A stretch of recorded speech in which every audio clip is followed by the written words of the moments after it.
மூவர்களான பிரம்மா, விஷ்ணு, ருத்திரன் இவர்களால் வழங்கப்பட்ட சமய மதங்கள் எல்லாம் சமஸ்கிருத மொழியில் அமைந்தது.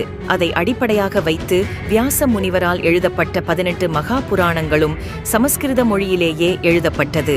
இந்த வியாச முனிவரின் சமஸ்கிருத புராணங்களை தான் தமிழில் மொழிபெயர்த்து அதற்கேற்றவாறு ஆலயங்கள், சடங்குகள் அமைத்து வழக்கத்தில் வரவைத்துள்ளார்கள். இவ்வாறு சமஸ்கிருத மொழியிலிருந்து மொழிபெயர்க்கப்பட்ட சமய மத மார்க்கங்களை நாம் உண்மை என்று நம்பிக்கொண்டு பின்பற்றிக் கொண்டிருக்கும் தருணத்தில் 18ஆம் நூற்றாண்டில் வந்த வள்ளலார் இந்த மூவர்களால் ஏற்படுத்தப்பட்ட சமய மதங்கள் எல்லாம் பொய் என்று கூறி இயற்கை உண்மை கடவுளான அருட்பெருஞ்சோதி ஆண்டவரின் தனிப்பெருங்கருணையால் தமிழ் மொழியை அடிப்படையாக வைத்து வள்ளலாரால் ஆரம்பிக்கப்பட்ட மார்க்கமே சமரச சுத்த சன்மார்க்கம் ஆகும். மேலும் தமிழ் மொழி பூமியில் யாரால் நமக்கு கற்பிக்கப்பட்டது என்ற உண்மையும் தமிழ் மொழியின் சிறப்பையும் நமக்கு அறிவிக்கின்றார்.